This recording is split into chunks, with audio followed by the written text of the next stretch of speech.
Graça e paz, meus amados. Agora o pessoal também que está lá na internet me ouviu. Que o Senhor nos abençoe nessa noite, amém? Que alegria estarmos juntos, ainda mais numa noite em que nós agradecemos o Senhor pela vida de todas as mães, as presentes, as que não estão aqui presentes, por exemplo, a minha, que provavelmente está assistindo o culto, a quem eu amo tanto, Dona Zenilda, está lá em Caldas Novas, não é? E sempre está acompanhando a gente via internet. E tantas outras mães, vocês não têm ideia de onde que o nosso culto chega.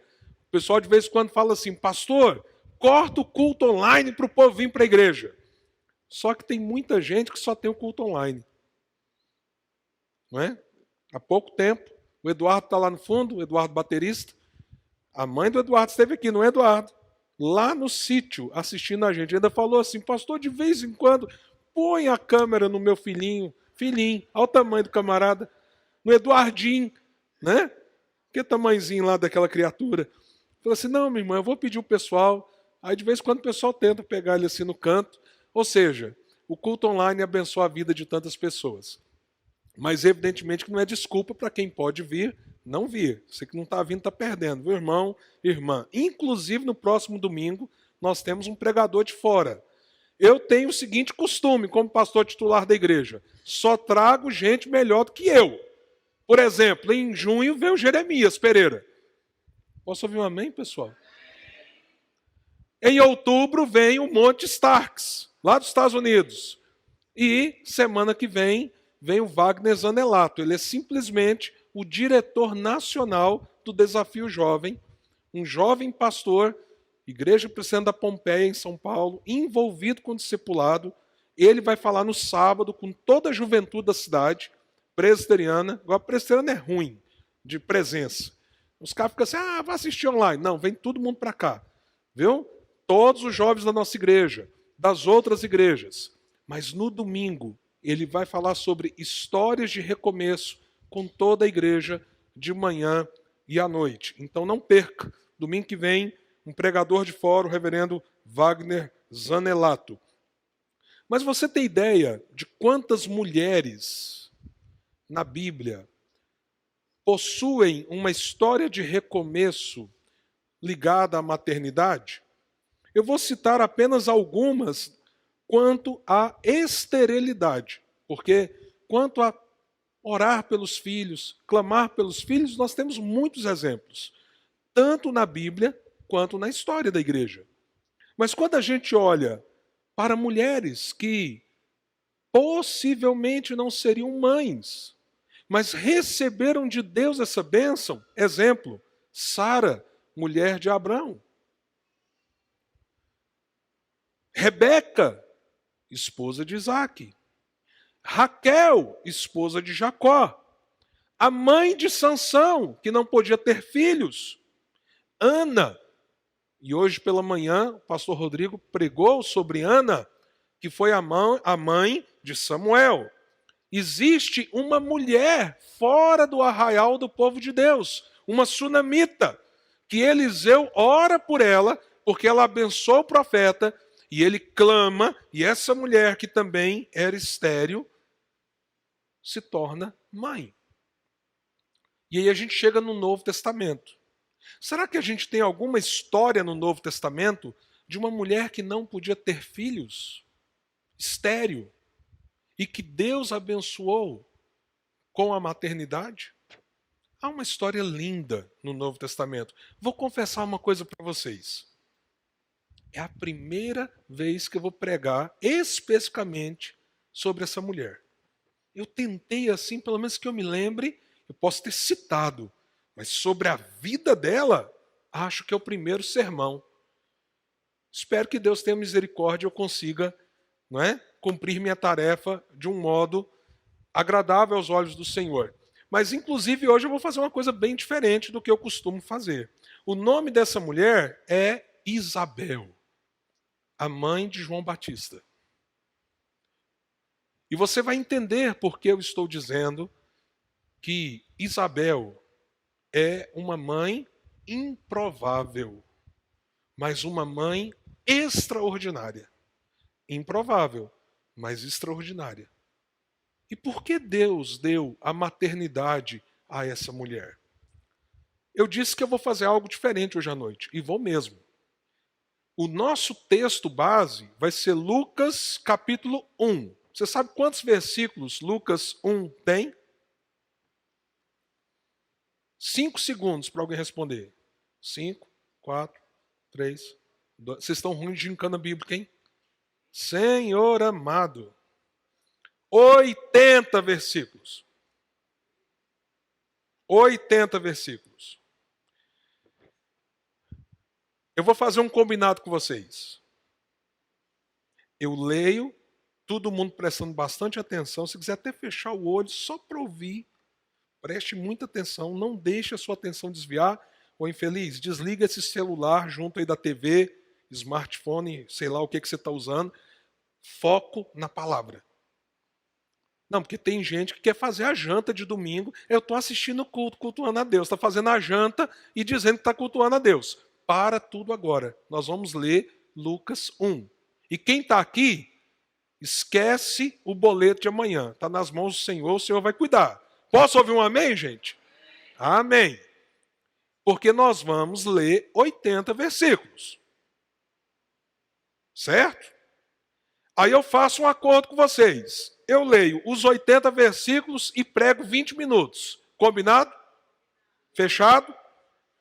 Agora eu vou chamar 2 jovens aqui, voluntários.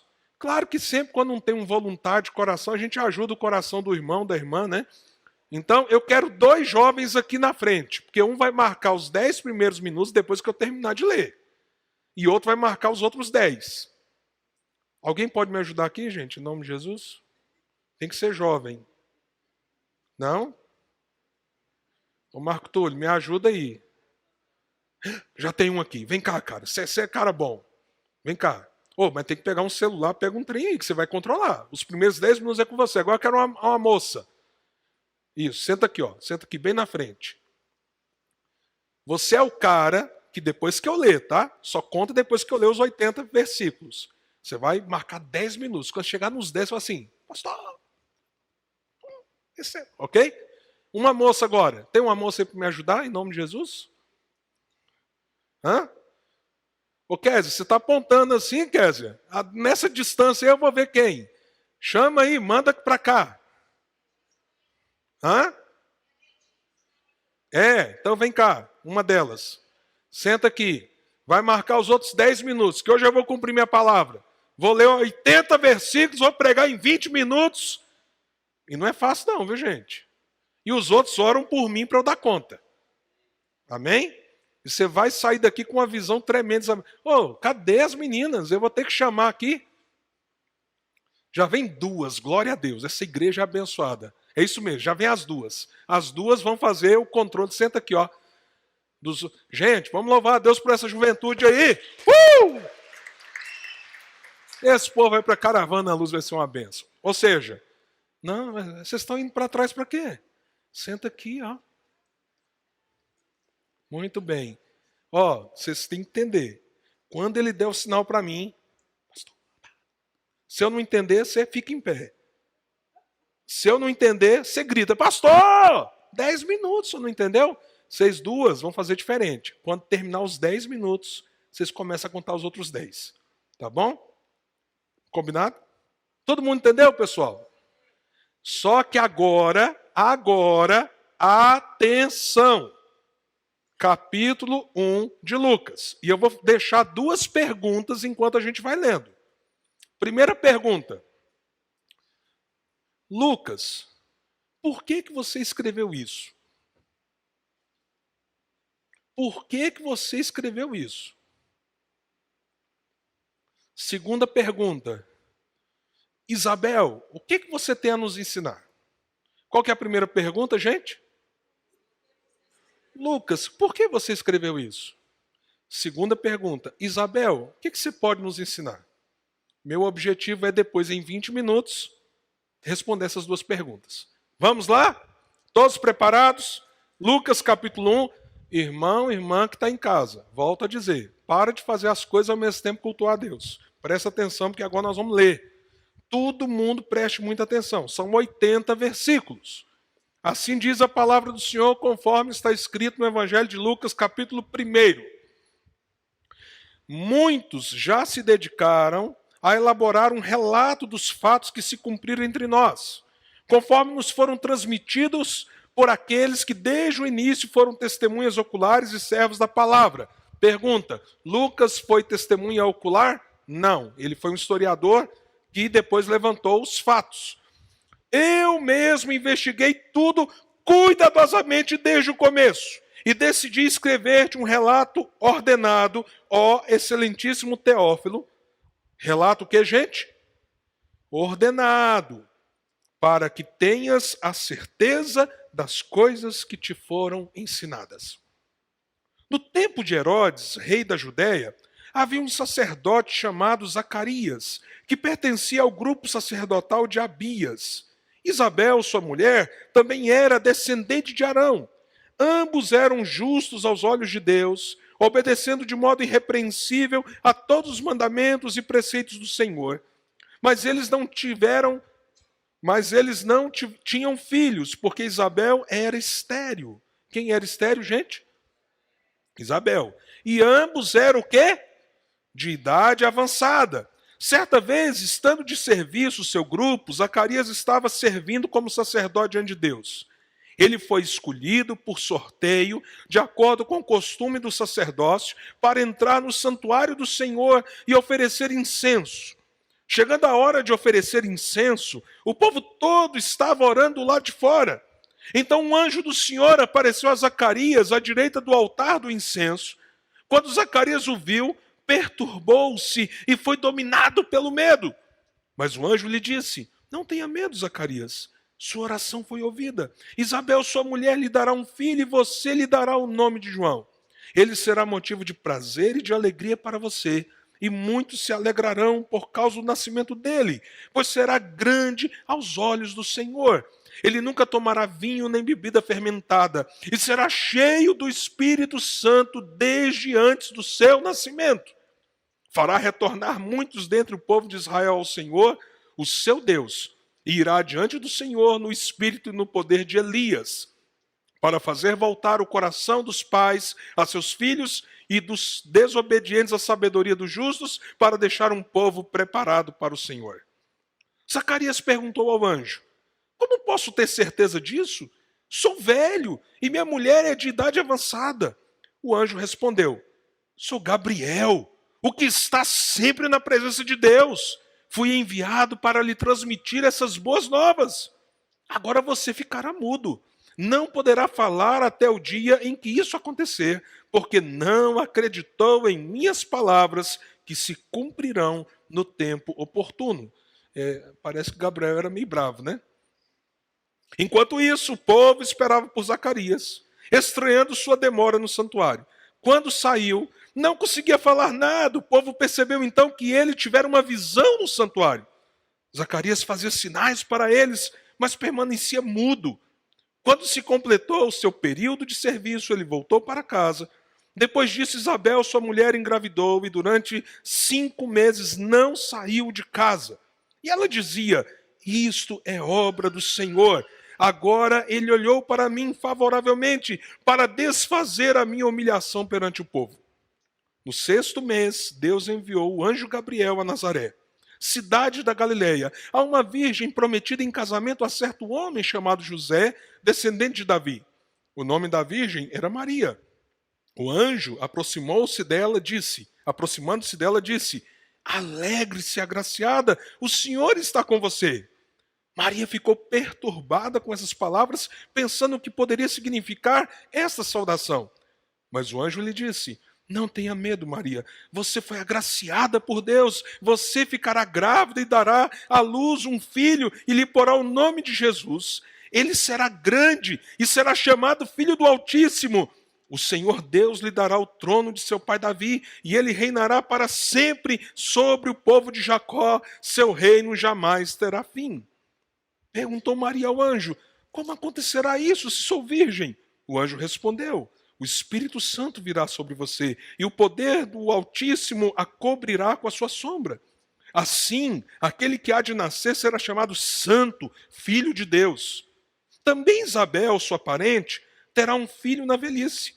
Aquela que diziam ser estéril, desculpa, irmãos, já está em seu 6º mês de gestação, pois nada é impossível para Deus. Respondeu Maria: sou serva do Senhor, que aconteça comigo conforme a tua palavra. Então o anjo a deixou. Naqueles dias, Maria preparou-se e foi depressa para uma cidade da região montanhosa da Judéia, onde entrou na casa de Zacarias e saudou Isabel. Quando Isabel ouviu a saudação de Maria, o bebê agitou-se em seu ventre. E Isabel ficou cheia do Espírito Santo. Em alta voz exclamou: bendita é você entre as mulheres, e bendito é o fruto que você dará à luz.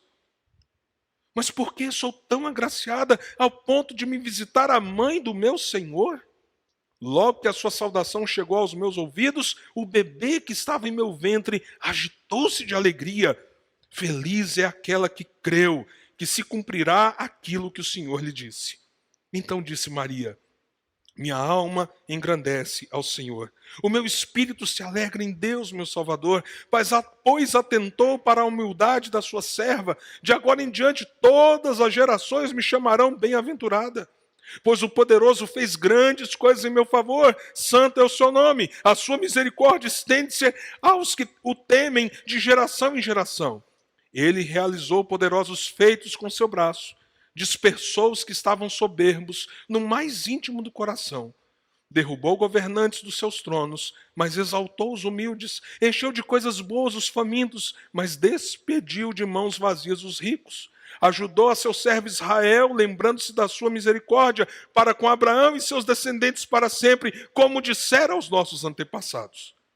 Maria ficou com Isabel cerca de 3 meses e depois voltou para casa. Ao se completar o tempo de Isabel dar à luz, ela teve um filho. Seus vizinhos e parentes ouviram falar da grande misericórdia que o Senhor lhe havia demonstrado e se alegraram com ela.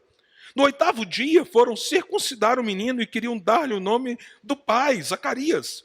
Mas sua mãe tomou a palavra e disse: não, ele será chamado João. Disseram-lhe: você não tem nenhum parente com esse nome. Então fizeram sinais ao pai do menino para saber como queria que a criança se chamasse. Ele pediu uma tabuinha, e para a admiração de todos escreveu o que, gente? O nome dele é João. João. Imediatamente sua boca se abriu, sua língua se soltou, e ele começou a falar, louvando a Deus. Todos os vizinhos ficaram cheios de temor, e por toda a região montanhosa da Judéia se falava sobre essas coisas. Todos os que ouviam falar disso se perguntavam: o que vai ser desse menino? Pois a mão do Senhor estava com ele. Seu pai Zacarias foi cheio do Espírito Santo e profetizou: louvado seja o Senhor, o Deus de Israel, porque visitou e redimiu o seu povo. Ele prometeu poderosa salvação para nós, na linhagem do seu servo Davi, como falara pelos seus santos profetas da antiguidade, salvando-nos dos nossos inimigos e da mão de todos que nos odeiam, para mostrar sua misericórdia aos nossos antepassados e lembrar da sua santa aliança, o juramento que fez ao nosso pai Abraão, resgatar-nos da mão dos nossos inimigos, para os servirmos sem medo, em santidade e justiça diante dele todos os nossos dias. E você, menino? E você, menino? Ele está falando de quem? Para pensar. Será chamado profeta do Altíssimo, pois irá diante do Senhor, para lhe preparar o caminho, para dar ao seu povo o conhecimento da salvação, mediante o perdão dos seus pecados, por causa das ternas misericórdias de nosso Deus, pelas quais do alto nos visitará o sol nascente, para brilhar sobre aqueles que estão vivendo nas trevas e na sombra da morte, e guiar nossos pés no caminho da paz. Verso 80. E o menino, que menino? João, crescia e se fortalecia em espírito, e viveu no deserto até aparecer publicamente a Israel. Começa a marcar os primeiros 10 minutos. A introdução de Lucas nos mostra que nós estamos diante de um homem criterioso. Ele não apenas estava sendo usado pelo Espírito Santo quando ele escreveu o Evangelho, mas ele também estabeleceu um modo criterioso de nos dar uma narrativa. Ele diz que alguns já haviam empenhado esforços para dar ao povo de Deus na época conhecimento daquilo que Deus havia feito, inclusive com as testemunhas oculares. Mas ele diz: eu empreendi um trabalho meticuloso para apresentar para você, ó excelentíssimo Teófilo. Teófilo pode ser um título ou uma pessoa. Até hoje o povo discute sobre isso. As coisas de um modo organizado, para que você tenha certeza do que se passou. E aí nós temos um detalhe em Lucas, diferente de Mateus e Marcos, que são os evangelhos sinóticos. Tudo indica que o primeiro evangelho escrito foi o de Marcos. Que Mateus tomou Marcos como base e escreveu o segundo evangelho, e que o terceiro evangelho é o evangelho de Lucas. E João escreve o seu evangelho sem nenhuma conexão com os outros três, por isso o evangelho de João é tão único. Você não vê, basicamente, correlações de João com Mateus, Marcos e Lucas, mas você vê muita correlação de Mateus, Marcos e Lucas. Por que a gente imagina que Lucas escreveu depois de Marcos e depois de Mateus? Porque ele acrescenta alguns elementos. E principalmente o capítulo 1 e o capítulo 2 nos dão indícios de que provavelmente ele tomou testemunho pessoal de Maria. Por que, irmãos, que nós temos essa perspectiva? Não é difícil de entender, porque há detalhes no início do Evangelho de Lucas que só quem viveu. Exemplo, Cântico de Maria. O que Maria disse quando ela viu na casa de Isabel aquela confirmação do que o anjo falou? O Cântico de Zacarias. Os detalhes que nós temos aqui das visitações de Gabriel. Depois, a narrativa no capítulo 2 do nascimento de Jesus. Então, nós vemos aqui o testemunho ocular. Mas por que alguém tão criterioso resolve começar não por Jesus, mas por João Batista? Ou pela história dos pais de João Batista? Você já parou para pensar nisso? Em certo sentido, é o que Marcos e Mateus também fazem. Apesar de Mateus começar com uma genealogia, mas aí ele vai para João. Marcos já começa basicamente em João Batista. Por quê? Porque, como nós sabemos, João é o cumprimento das profecias do Velho Testamento que dizia que Deus levantaria um profeta que prepararia o caminho do Senhor. A última profecia do Velho Testamento, Malaquias capítulo 3, fala: e então virá o grande profeta Elias, que converterá o coração dos filhos aos pais e dos pais aos filhos.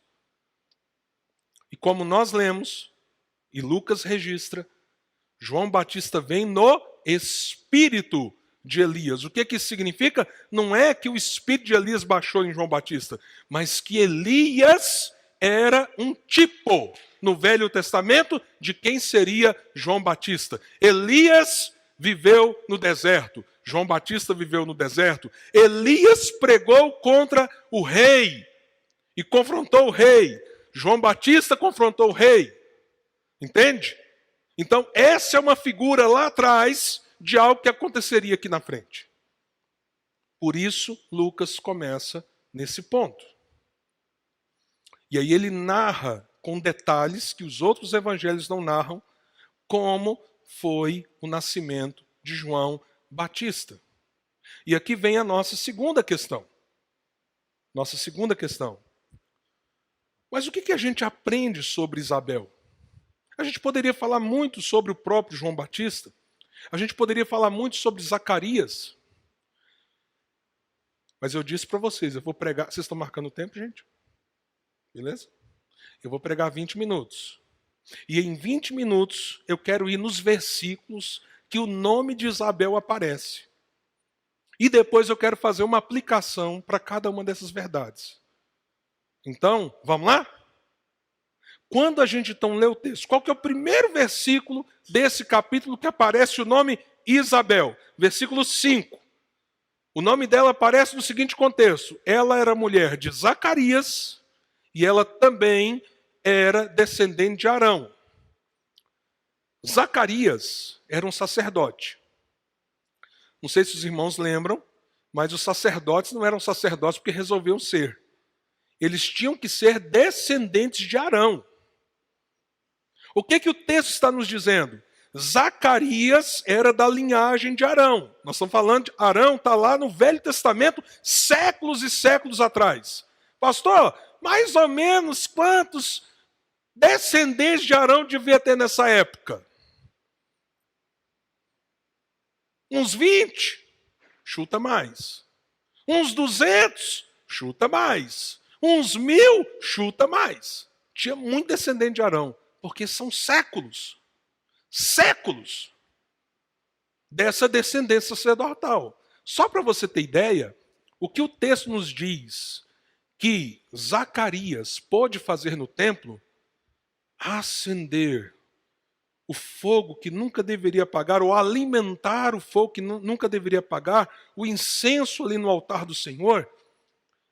Muitos e muitos sacerdotes viviam toda a sua vida e eles não tinham esse privilégio, porque era tanto sacerdote para ter esse privilégio que muitos morriam sem nunca fazer isso. Então Zacarias não apenas era um descendente de Arão, ou seja, da linhagem sacerdotal, como Deus dá para ele um privilégio entre tantos sacerdotes, tantos descendentes de Arão, que não conseguiriam nunca entrar no lugar santo para poder ali alimentar esse fogo que representava a presença de Deus, esse incenso que representava a presença de Deus. Agora, o que o texto nos diz sobre Isabel é que ela é da mesma linhagem. Ela também vem da linhagem de Arão, da linhagem sacerdotal. E os dois então se casam. E o texto nos diz que eles eram justos, eram pessoas piedosas, eram pessoas obedientes, eram pessoas consagradas, eram pessoas que entendiam quem eles eram e se dedicavam à linhagem, à história que eles tinham. Porém, o segundo versículo que nos fala sobre Isabel, ou que cita o nome de Isabel, é o verso 7. E o verso 7 parece um contraponto a tudo isso. Parece dar um nó na cabeça da gente. Porque esse casal da linhagem sacerdotal, fiel a Deus, temente a Deus, dedicado a Deus, diz o verso 7, mas Isabel era estéril. E não só isso. Quando Zacarias teve o privilégio de entrar no lugar santo e contemplar aquele lugar único que representava a presença de Deus, Isabel já era uma mulher velha, ele já era um homem velho, estéril e idosa. Naquela época, ser uma mulher estéril, na leitura popular, era ser uma mulher debaixo do desgosto de Deus, da desgraça de Deus. Você lembra o Velho Testamento? Né? Aquela figura, por exemplo, do Salmo 127. O homem que teme o Senhor, sua mulher, não é? Dentro de sua casa, é como uma videira frutífera. Não é que está errado, mas há uma outra leitura que não é bíblica, porque se você olhar lá em Isaías, por exemplo, o Senhor diz assim: eu sou muito melhor para o meu povo do que uma multidão de filhos. Mas as pessoas tinham uma leitura de que a mulher estéril, ela estava debaixo de castigo, de maldição. Agora pensa, uma mulher da linhagem sacerdotal, fiel, já deu os 10? Meu Deus do céu. Vamos lá. Mas obrigado por avisar. Eu gostei que você foi discreto. Você já está contratado para a próxima. E de repente a mulher é estéril. E outra coisa, já está velha. E aí a gente vê que Zacarias, já velho, com a mulher velha, estéril, sem nenhuma perspectiva de ter filho, ele vai até o serviço sacerdotal para cumprir aquela tarefa tão nobre, única na vida dele, talvez o grande momento da história dele como um sacerdote, cheio de temor diante de Deus. Quando ele chega lá, resolve aparecer um anjo. Gente, tem gente que fala assim, eu queria tanto ver um anjo. Todo mundo que viu teve medo. Tá? Então já prepara o coração. Ele viu o anjo do Senhor, Gabriel, e teve medo. E Gabriel falou com ele, Zacarias, o Senhor ouviu suas orações. A gente não sabe se ouviu a oração de intercessão pelo povo, ou você está referindo às orações dele quando ele queria um filho. Então, uma boa coisa você perguntar para Zacarias quando chegar lá na glória. Viu, Zacarias, que oração foi mesmo que o anjo disse que respondeu? Eu não sei dizer. Mas Zacarias duvidou. Gabriel, eu estou aqui no altar. Eu sei que você é um anjo, cara.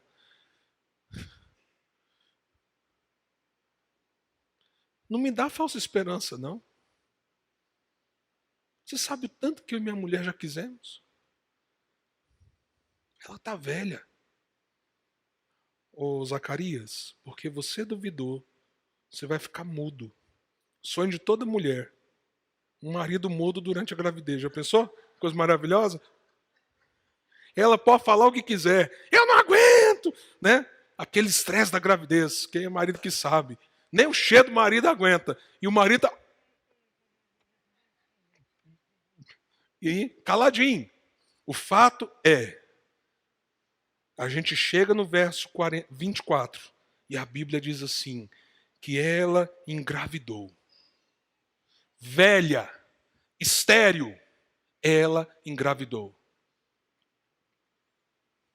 Deus fez o impossível acontecer. E lá no verso 24, o nome dela de novo é anunciado.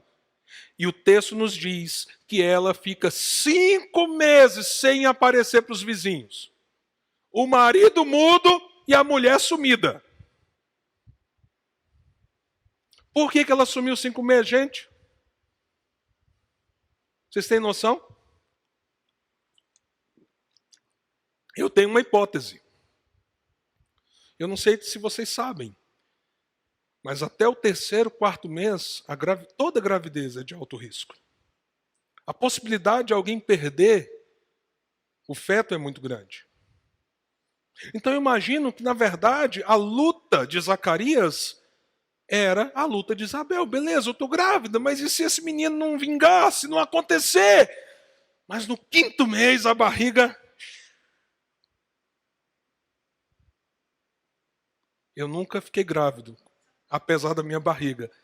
Mas dizem que lá para o 4º mês parecem umas borboletinhas assim. É isso mesmo, Raquel? Essa é a minha. Aí depois começa, né, a movimentar. Pensa João Batista. Acho que João Batista fazia crossfit dentro da barriga da Isabel já idosa, pelo temperamento que ele tinha. Ela está grávida. Agora já é o 5º mês. Aí diz o texto que no 6º mês, o mês Gabriel vai em outro lugar para falar com uma jovem senhorita, porque ela estava de noivado, chamada Maria. E o mesmo anjo diz, Maria, você vai ter um filho. Como assim? Eu sou virgem. Mas quem vai nascer de você não é fruto de você e nem da relação com o homem, é fruto do Espírito Santo, porque ele será rei sobre o trono de Davi para sempre. E ó, você quer saber que o que eu estou te dizendo é verdade? Vai lá na casa de Isabel, porque ela que está velha, que é sua parente, está grávida do 6º mês. Vai lá! Vai lá! Aí nos versos 40 e 41, que diz o texto, que Maria se apressou, arrumou as coisas, foi para a casa de Isabel. Chegou lá, quando ela saúda a sua parente, o texto diz que há um ato de louvor. O bebê no ventre de Isabel se alegra. E o Espírito Santo de Deus enche o coração de Isabel e abre o discernimento dela. Aí ela fala assim: bendita é você, minha filha. Bendita entre todas as mulheres. Bendito é o fruto que está no seu ventre. Quem sou eu para receber o meu Senhor?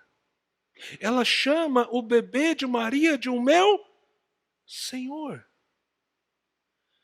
E aí a ficha de Maria cai. Aí ela faz esse cântico lindo, que a gente tem, o cântico de Maria. E ela diz: Senhor, desde já eu sou agraciada entre as mulheres, porque o Senhor derramou o meu Salvador. Observe isso. Maria, mãe de Jesus, diz: eu estou recebendo o meu próprio Salvador. Me desculpe os católicos, mas eles precisam ler o cântico de Maria. Eles precisam ler o que Isabel falou. Eles rezam a Ave Maria, mas não lê o que está na Bíblia. De onde se tira isso? Porque Maria celebra o quê? A vinda do Salvador dela. Que é quem? O filho que nasceria dela mesma. Leia, ué. Pastor, coisa estranha. Então vocês estão precisando voltar em Lucas capítulo 1. Já estou queimando quase o meu tempo todo, né? Então vamos para as aplicações. O que a gente aprende então através de Isabel? Primeiro, a gente não pode esquecer a nossa identidade. Ela era da linhagem sacerdotal. Isso não significa que as coisas foram fáceis.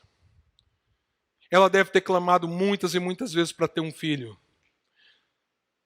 E durante décadas e décadas, ela não teve uma resposta positiva, mas ela era descendente de Arão, como seu marido, e ela viveu nesse sentido de modo digno de quem ela era. Segundo, ela nos ensina a perseverar, mesmo em meio à falta de respostas. A Bíblia diz que Zacarias e Isabel continuaram sendo justos. Mesmo quando eles nem criam mais que Deus lhes daria um filho. A gente também precisa olhar para a honra que nos está reservada. Isabel foi a mãe do homem que é a ponte entre o Velho e o Novo Testamento. Jesus declarou o seguinte sobre João Batista: dos nascidos de mulher. Então, de Eva até esse cara, ninguém é maior do que João Batista. Quem disse isso? Jesus. Mas ele diz: mas qualquer um de vocês é maior do que ele. Que coisa louca. Porque ele é a ponte. O que ele está dizendo para os discípulos é: vocês estão vendo coisas ainda maiores que João. E João é o maior homem da história. Que honra você tem como discípulo de Jesus? Espere pelos frutos, mas no tempo do Senhor.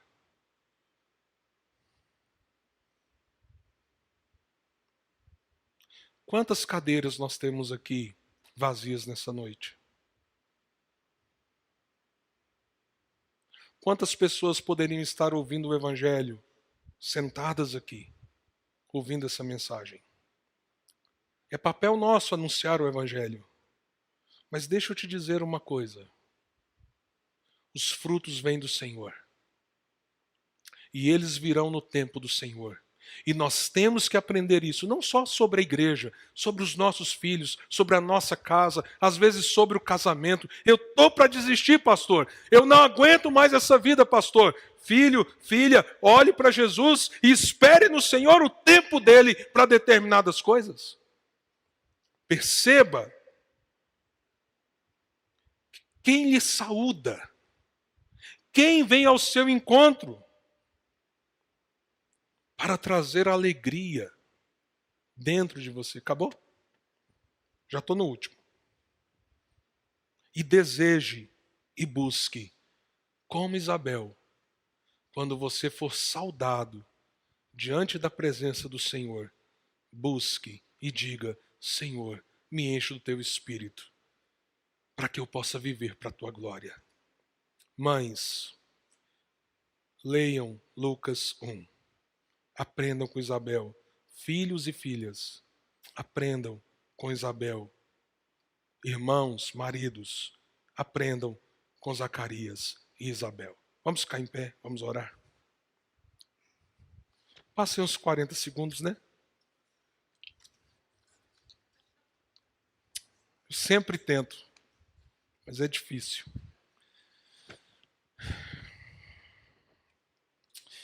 Senhor, que testemunho tremendo.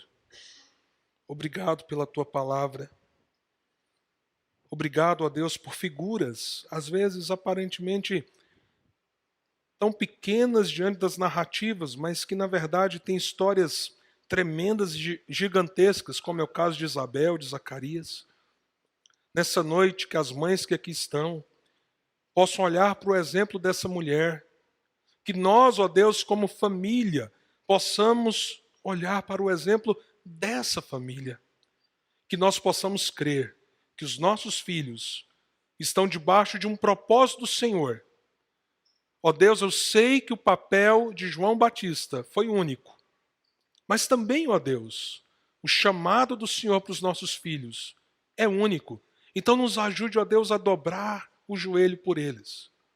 Ó Deus, mas como a tua palavra diz, que no tempo oportuno o Senhor despertou o coração de João Batista e ele foi ao deserto e ele se tornou a voz que clama do deserto e preparou o caminho do Senhor, que assim o Senhor faça com jovens, com adolescentes, com filhos e filhas desse lugar.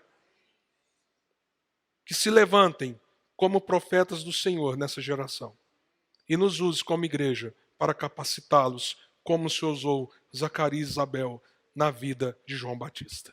É o nosso clamor em nome de Jesus. Amém.